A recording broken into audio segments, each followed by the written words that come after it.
Welcome to the Blockbusters and Birdwalks podcast. I am the curator, Garrett Chaffin-Quiray. Today we have a conversation with a friend, Ed Rosa. That's me. Hi. My filmmaking partner and I have a YouTube channel, Toothless Richard Productions, where you can see a number of our short films. When I began publishing Blockbusters and Birdwalks, it was a hosting site for essays and thoughts that I had, and that branched off into making podcasts. Then we agreed to do a partnership, and separately I have another partnership with a friend, Richard Ryan, making the High-Low Bro Show. One thing that Richard said to me in our last recording concerning the Big Dollhouse is the following. I think that 1971 is in many ways a crux point when American counterculture, and specifically the anti-Vietnam War movement, has begun to get a little sour. As always happens, the counterculture has sort of become the culture, and there's a lot on society's plate.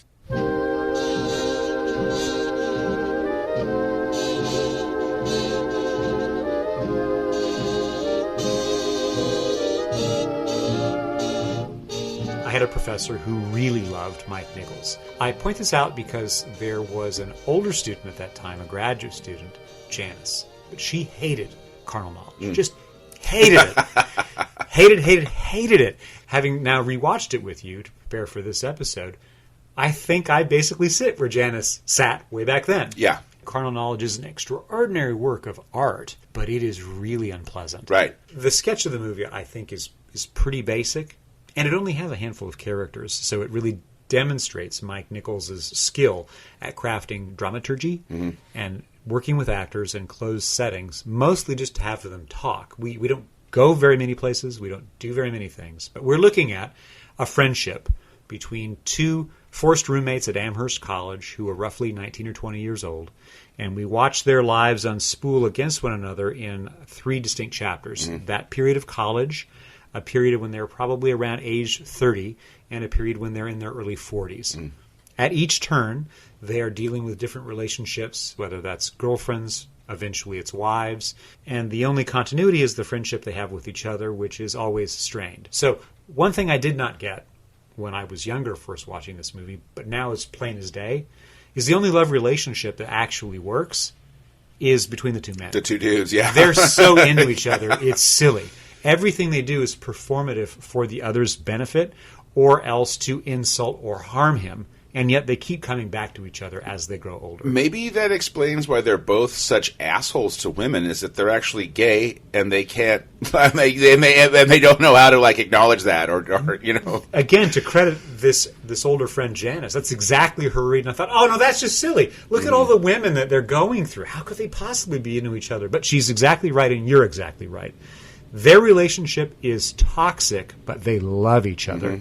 It's very observable in the opening passage, the earliest passage, when we have Art Garfunkel playing Sandy, and we have Jack Nicholson playing Jonathan. Both of them have haircuts and styles to try to make them appear younger. So it looks creepy because they're men in their early 30s playing 12 or 15 years younger than they actually it's like are. Russell Crowe in A Beautiful Mind. They don't quite get away with it. Right. And it doesn't quite work. It's more natural later on. But the way they make eye-line contact, they're gazing at each other, the close proximity of all of their touching, and much of their conversation as two virginal young men is how far did you get with this date versus that? Did you score?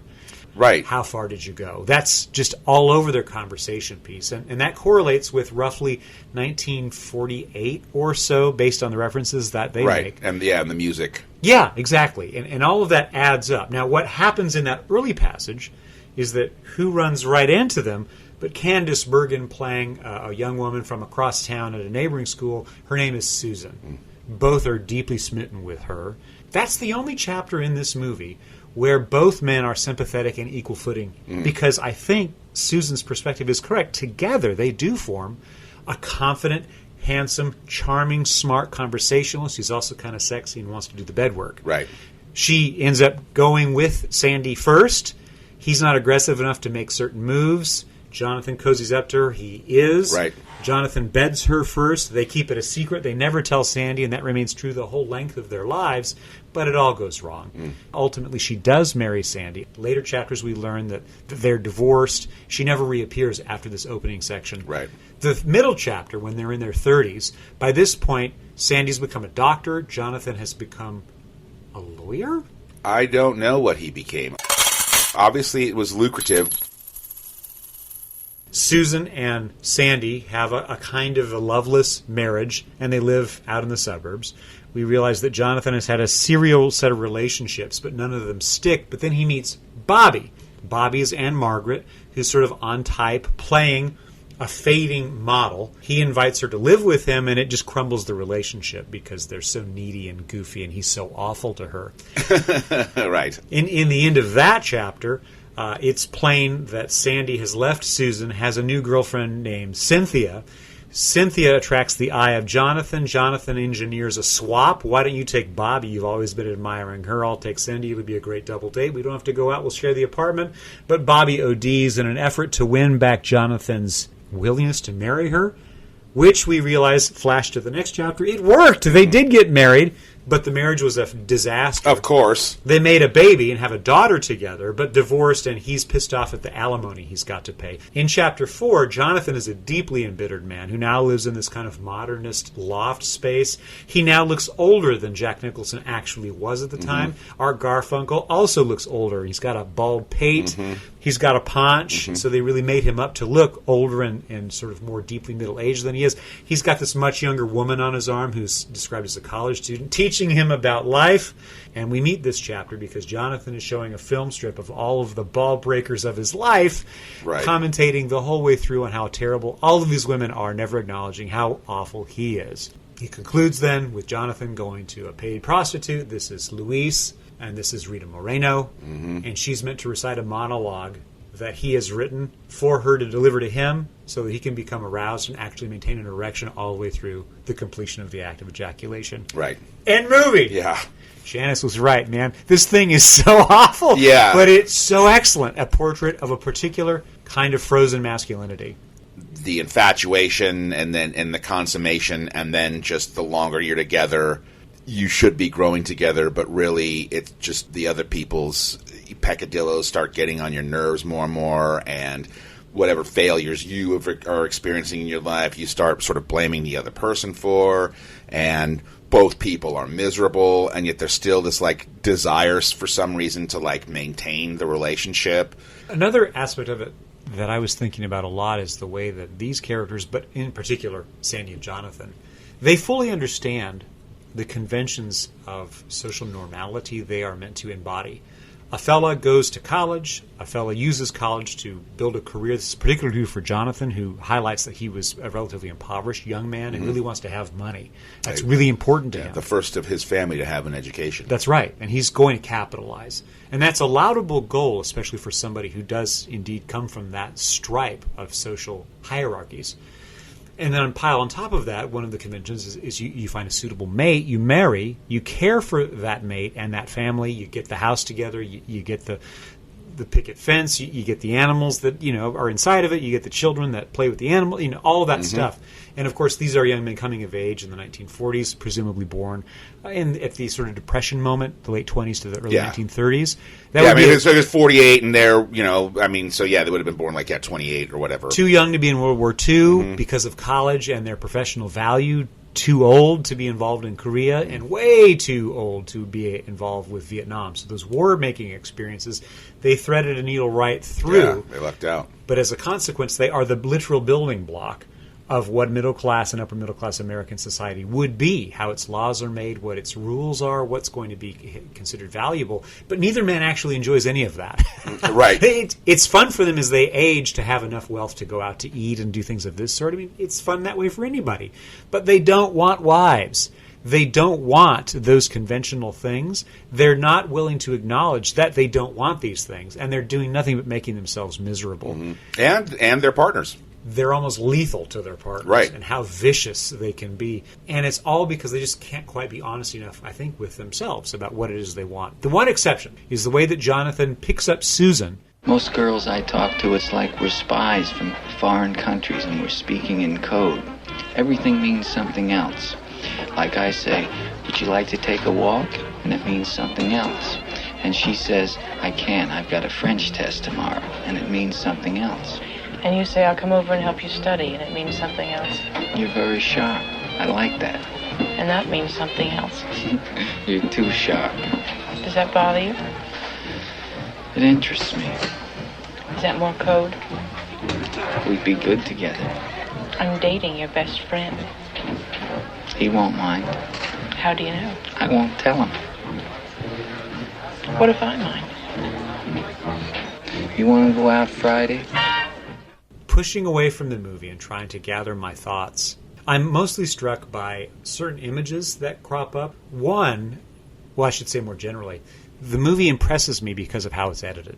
I think it's Samuel Osteen, who worked with Mike Nichols for a great many years across most of their respective careers, unto death. And he does a really good job. I think he was also in Who's Afraid of Virginia Woolf, same guy.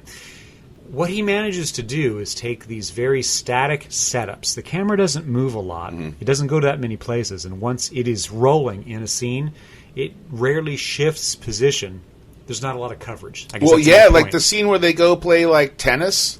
We You don't even see the game. Yeah, we yeah. just see the people on the bench. The reason why I emphasize this value of editing is there are occasional sequences when we do see things from multiple points of view, or we are restricted in what we see, like the tennis watching match. And I'm deeply impressed by the way that it's cut to time to make things work. For instance, there is a scene in what appears to be kind of a nightclub circa 1948-49 when we watch as Sandy and Susan are dancing on the floor, a crowd of people. It's one of the few crowd shots in the movie where there are other people in it, aside from the named characters we've already mentioned. And they're dancing, they're having fun. It is a little formal, a little stiff, because Sandy's that kind of a guy. There's a wipe in front of us as the crowd moves between the camera and the actors in the background. And when they move out of focal point, we realize, oh, it's no longer Sandy who's there. It's Jonathan and Susan dancing.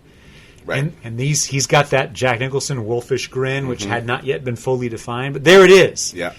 And they're ravenous for each other. They got chemistry. And then I think it does the same thing. Crowd moves in front of the camera, and it wipes back to Sandy and Susan once again.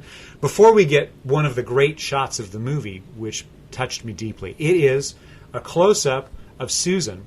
Both men are on her left and her right, but that's off camera for us. And it's just fixed on her for, I think, a few minutes while she's reacting to their conversation and just laughing. Shop house. It's a great little moment. Another, and I know this is why the movie was so important to 1971 and blowing open censorship practices, it's sort of the casualness of nudity, not just for erotic ends. We see Art Garfunkel's penis. We nearly see Jack Nicholson's penis, but he very decoratively covers himself with a towel. But the casualness of exploring the human bathroom to clean the body, to brush the teeth, to disrobe, it's just what's happening. And we see through these little New York City apartments, glancing into hallways and seeing an open toilet lid, seeing a sink strewn with the stuff of life. While that's a reminder that people actually live there, that's kind of defiant of how the norms worked at this time. Right. Also, the casual frankness with which they discuss their sex lives. It's nothing to us now, but I got to believe back then. It starts off kind of innocuous because we just hear over the opening credits, we just kind of hear them having this conversation about like their ideal woman. What do you want, wise guy? She just has to be nice, that's all. You wouldn't want her beautiful. She doesn't have to be beautiful. I would like her built, though. As the film progresses, Nicholson is dropping C-bombs and they're just really open about this kind of stuff in a way that like not a lot of movies at the time were. They boast to each other of their conquests, or they brag about the specific details of their encounters. And it's funny because it seems to me, at least TV and movies has taught me that this is what guys do. Yeah. I never had that. To this day, I don't want to tell anybody It's mine. about It's that my stuff. knowledge, Well, right. Like, and I don't, it's kind of disrespectful to, like, the women. I don't want the men that I know, that I'm friends with, to, like, know the intimate details of my life. That's creepy and weird. I never felt the need to be mendacious about my exploits and come up with stuff that, and brag about things that never happened, or at least, embellish things that did into things that they hadn't. Why are they like that? I don't understand why it's... Here's a read, and this has to do, I think, with the chapters of the movie, and I do recall this as being part of my development, too, that early on, when you're just nothing but ignorant and hungry for intimacy, any news you get is just a bleeding, breaking news report. Right. So when your buddies begin doing things like dating or kissing. I remember those, like, first kisses, like, that was a big story. Right. But then it ratchets up really fast to other acts of intimacy from that point. And ideally. Right. and there's always somebody who's a front runner in that race, and that was not me. And there's somebody in the pack trying to catch up, so to speak.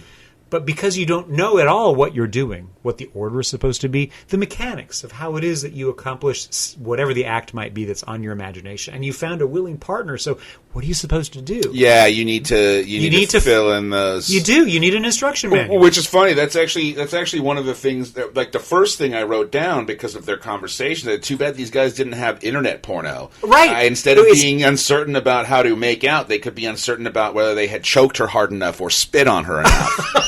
Oh God! Because that's the way that is a direction of pornography today. Well, yeah, and that's a good connection, because for me, I remember bumping into visual pornography in early adulthood and being able to access, technique.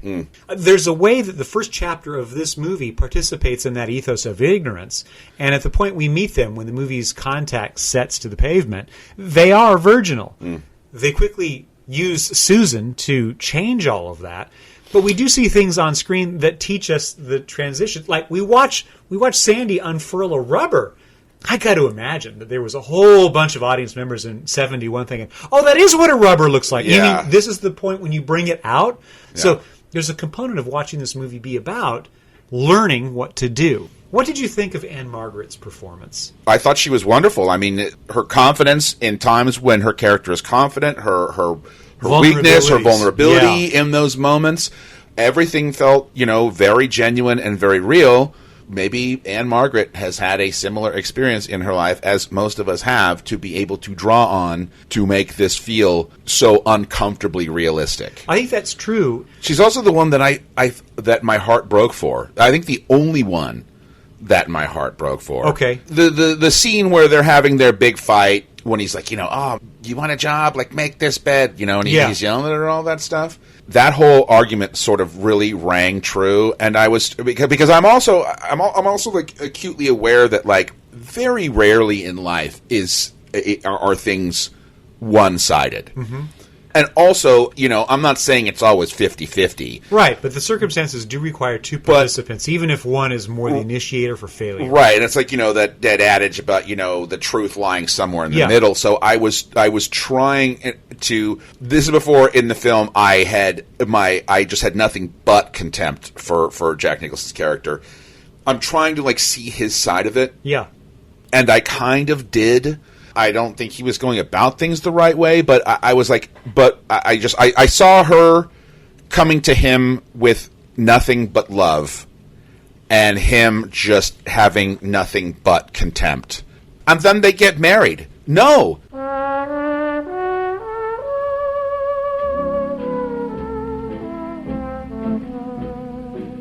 Bobby has become the modern woman. But in the middle 60s, the idea of a woman going into the city, and in her case, using her beauty to become a model, to become a well-paid, independent person who is capable of maintaining her own household. That's extraordinary. She also sees right through Jonathan's veneer before they finally kind of get into this conversation about, why don't we shack up and live together? Right. Which leads to, well, why don't you just quit your job and come live in my place, because I got enough. I can afford to pay for you. Right. So the deeper cut that extends from that is that about the same time this character of Bobby is meeting this character Jonathan, being reflected on this movie from 1971, about the same time that happens in 64, Betty Friedan is publishing The Feminine Mystique, to describe the way it is that a person of accomplishment, called a woman of accomplishment, is forced nonetheless, through the mythology of how American life is supposed to be, to get beached in the homestead and look after the kids and the house, and how boring that is, among other complaints and other analyses of the conditions that make that possible. Now, winningly, Betty Friedan was focused on a very peculiar style of American womanhood, white, upper middle class, educated, and so on. But we've been given every indication to believe, because this is New York City after all, that Bobby is one of these women. And when she gets beached in the household of this guy, Jonathan, without work that gives her life meaning, direction, or even the willingness to go get up every day at a certain time, she's completely lost and says, "Marry me, Jonathan, please marry me." You're trying to kill me. Marriage is death. Why now? Because 2 years ago I slept 8 hours. A year ago it was 12. It's up to 15 now. Pretty soon it's gonna be 24. What are you trying to do? Scare me? I need a life. Get a job! I don't want a job. I want you. I'm taken by me! There it is. That's the carnal knowledge it can't quite get to from a New Yorker. That's where Mike Nichols is from, to sort of examine this hometown of his and present it in this way. And of course, all those values add up to the themes and the point of this movie, which we presume to be all about the Boykin, but it's not. So as I now am in my middle years responding to carnal knowledge, I view its showcase of relationships and sexual intimacy as a horror show. Well, I almost came that time.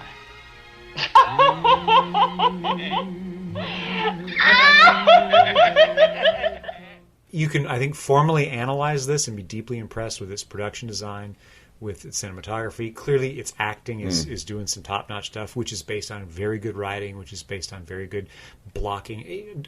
All of the technical attributes, they're done. I mean, it's here. But it's such a scathing portrait of a piece of American life that we haven't outgrown. I mean, this kind of it's always too common. When they're always coming of age. Every new generation features these tendencies of selfishness, self-centeredness, and cruelty. That's not new, but I think what makes this movie a standout is that it presents it in such a blunt way. They're using lots of four-letter words. We're seeing lots of skin. And some of that is instructive on how domestic life works, which I think was one of the graces this movie enjoyed. It's not just there to arouse a person, because as soon as you start feeling aroused, because there are scenes when Anne Margaret's in her underpants, there are scenes when Jack's in his underpants. You can't really enjoy them. Yeah, they're having an argument, and it's kind of fearsome and terrible. Yeah. And so it shuts down what would seem like the opportunity, like, oh, look at him, look at her. Right. Into something much darker and more mysterious, and therefore more accurate to the emotional lives of adults going through struggle. I got to imagine, like, if you went to see this on a first date with somebody like in 1971, like when you were walking out of the theater, assuming you went to dinner before the movie, should we just call it quits now? That's almost like an epidemic, I think, in our country, of people that can't be honest with themselves about stuff, and they can't look inside, and they cannot communicate. Well, this therapeutic statement you've just made definitely shows up in this movie when we get to the third chapter, and it's the ballbusters on parade. What kind of a person takes all the photographs of all of the women they've ever been hung up on, and all of the girls too, and invites people over to show them a film strip that you live narrate, to take down all of these people for things that they did to please you, that you found somehow or other limiting? What is a ball breaker exactly, except for somebody who doesn't comply with your every last wish, except they did until they couldn't or wouldn't, or you didn't even make clear what your wishes were. That's their fault? You're sitting here admitting that they have all been basically meat sleeves for you. Yeah! Bastard. The conclusion of the movie is orgasmic Jack being serviced through the words he's written to arouse himself. This whole movie is a jack-off. Yeah. What kind of man am I? A real man. A kind man. I'm not kind. I don't mean weak kind the way so many men are. I mean the kindness that comes from enormous strength. From an inner power so strong that every act, no matter what, is more proof of that power. That's what all women resent. That's why they try to cut you down. Because your knowledge of yourself and them is so right, so true, that it exposes the lies which they, every scheming one of them, live by. It takes a true woman to understand that the purest form of love is to love a man who denies himself to her. A man who inspires worship. Because he has no need for any woman. Because he has himself. And who is better? More beautiful, more powerful, more perfect. You're getting hard. More strong, more masculine, more extraordinary, more bust. It's rising. It's rising. More virile, more domineering, more irresistible. It's up. It's in the air.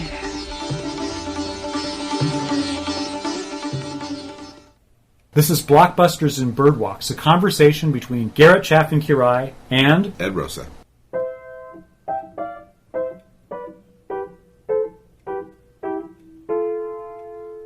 Boop boopity doo.